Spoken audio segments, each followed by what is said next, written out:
Şuun paytahtımızda video aragatnaşyk arkaly Muhammed Bayramxan Türkmen we Türkmen halkynyň mertlik, watansöýçülük, adamkärçilik ýolları adly halkara forum geçirildi. Hormat prezidentimiz Gurbanuly Berdimuhammedowyň başlangyjy bilen geçirilýän forum ýurdumyzyň Daşary işler ministrligi, Bilim ministrligi hemde Ilimler Akademiýasy tarapyndan guruldy. Döwlet ötüşiniň täze tapgyryna milli liderimiziň öňe süren esasy wezipeleriniň hataryna ýurdumyzyň ilmini kämilleşdirmek, umumy adamlaryň ruhy genji hazynatyna uly goşan türkmen halkynyň meden miratyny himme taraplaryň öwrenmäge we dünýä ýaymagy ýardam etýän halkara hyzmatdaşlygyny giňeltmek wezipeleri bar.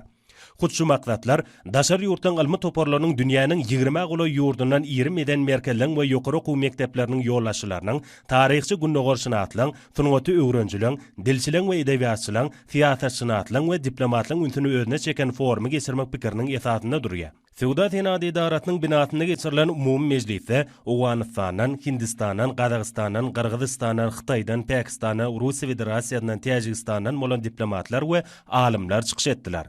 Bellençi ýaly türkü dilli halklar dünýä taryhynyň dowamyna ägirt uly täsirini ýetiren gadymy sivilizasiýalaryň medeni we taryhy mirasyny saklaýjylar bolup durýar. Meňleşligini, dinini, dilini, öňkü nesilleň toplan öz bolşly medeni we ruhy gymmatlyklaryny aýagly saklap galan bu halklar öz şöhratly we baý mazmunly geçmişine buýsanmagy haklydyr.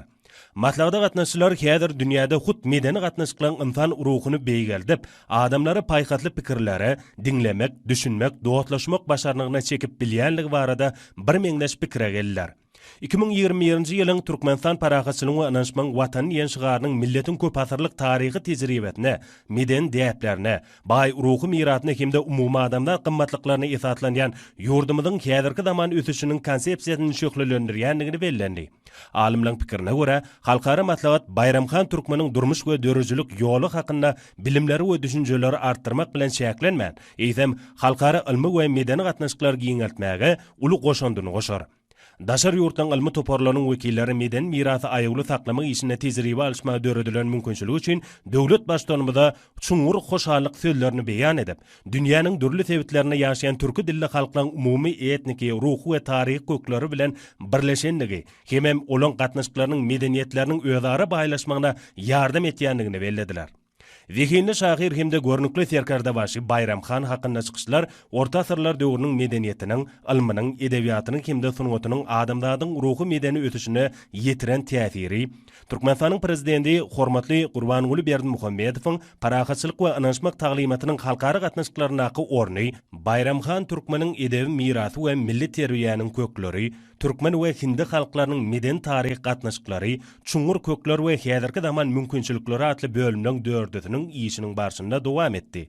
Ilmi çykyşlar Muhammed Bayramxan Türkmeniň ömrü we dörejilik ýoluny, oň edebi dörejiliginiň aýratynlyklaryna, filosofiýa we insanperwer garaýşlaryna, şeýle-de 16-njy asyrda günnogaryň iri döwletleriniň biri bolan Beýik Mogollaň imperiýatynyň jemgyçilik syýasy guruluşyna degişli taryhy edebi maglumatlara bagşlandy. Pikir alşmalaryň dowamyna medeniýetleň özara täsiri, halk däplerini, folklory öwrenmek, maddedäl ruhy mirasy aýagly saklamak bilen bagly temalar aralanyp matlatlaşyldy. Günnogaryň şeýle-de Hindistanyň köp ýerlerine türkmenleň we hindileň gözaşyny gadymyetden alyp gaýtan taryhy meden gatnaşyklaryna diňe taryhy nukdaýy nazardan garalýan futnamalar saklap galan ýyl ýazgylary barada ýatlanyp geçildi. Bu gadymy halklaryň ikisiniň medeniýetleriniň özara täsiri 3-nji müňýyllykda da üstünlikle dowam etýär. Şoň bilen baglykda Türkmenistanyň hemde Hindistanyň günnogarda döwlet işgäri we şahir, serkardabaşy we akyllar hökmüne tanalýan türkmen halkynyň görnükli ogly Bayramxana buýsanýanlyklary bellendi. Oň tagallalaryň netijesinde orta asır günnogaryň güýçli döwletleriniň biriniň bir bitewi döwlet hökmüne kemale gelen Beýik Mogollaň imperiýatynyň hatiratyna uly işler bitirdi. Bayramxan Türkmen Beýik Mogollar döwletini dolandyranyny, özüni diňe görnükli serkardabaşy hökmüne görkezmek bilen şäklenmän, eýsem baý dörejilik mirasyny, türkmen dilinde ýazylan şahirany eserleň 350-sini, hemem pars dilinde ýazylan 600-den gowrak eserleri, joşgunly gazallary, urbagylary, hemem ilmiň dürli ugurlarynaky bilimleri, şol sany astronomiýa, lukmançylyk, hukuk ilmlaryny esatlanan tälim merşigirleri ýadygarlyk goýdy. Çykyşlaryň aramly bölegi Bayramxanyň halkara gatnaşyklarynaky diplomatik ýörelgelerini, filosofik garaýşlaryna, meden diplomatiýatyna, ýaş nesille watançylyk we ýokary adamkärçilik käsiýetlerini kemale getirmek işine, söýgü lirikatyna bagşlandy. Zihinli şahir hem de görnüklü terkardavaşı Bayram Xana bağışlanan çıkışlar Feodal Senat idaratında geçirilen orta asırlar döwrüniň medeniyetiniň, ilminiň, edebiýatynyň, hemem sunugatynyň adamdadyň ruhy medeni ötüşine yetiren täsiri, Daşary işler ministrliginiň halkara gatnaşyklar institutuna geçirilen Türkmenistanyň prezidenti hormatly Gurbanuly Berdimuhammedowyň paragaçylyk we ynançmak taglimatynyň halkara gatnaşyklaryna orny, Magtumuladynaky Türkmen Döwlet Üniversitetinde geçirilen Bayramxan Türkmeniň edebi mirasy we milli terbiýanyň kökleri, halkara yntanperwer ilimleri we ötüş üniversitetinde geçirilen Türkmen we Hindi halklarynyň meden taryhy gatnaşyklary, çuňur kökler we häzirki zaman mümkinçilikleri atly bölümçelerde dowam etdi. Bu yerde edilen çıkışlarda milli edebiýatlary, filosofik garaýşlary ösdürmeň we kemale getirmeň, şol sanda Bayramxan Türkmeniň dörejiliğiniň misalyny ösdürmeň möhüm ugurlary beýan edildi.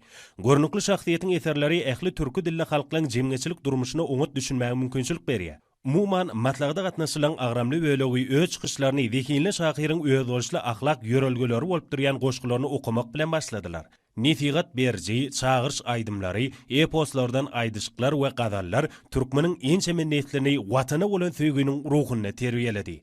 Bayramxan Türkmeniň edebi dörejiliğini öwrenmek möhümdigini bellemek bilen matlagda gatnaşylar oň adamlaryň uly baýlygy bolup durýanlygy barada bir pikire geldiler. Bu yere yığınanlar ata-babalarymyzyň baý ruhy mirasyny öwrenmek we dünýä ýaymak, milli medeniýeti ösdürmäge, ilmi barlyklary işçileşdirmäge ýardam etýän içerki oňoýly syýasy ýagdaýy berqarar etmek işinde hormatly prezidentimiziň aýratyn ornuny bellediler.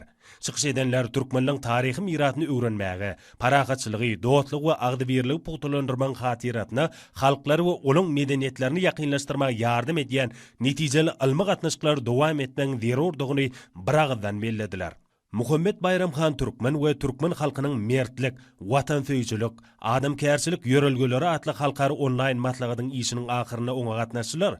Hormatly prezidentimide ýüllenme kabul edip, onu forumyň üstünlükli geçirilmegine beren gollawy, hemem Türkmen halkynyň baý taryhy meden mirasyny aýawly saklamaga, öwrenmäge we dünýä ýaymaga berýän ünsü üçin tüýsürekden hoşallyk sözlerini beýan etdiler.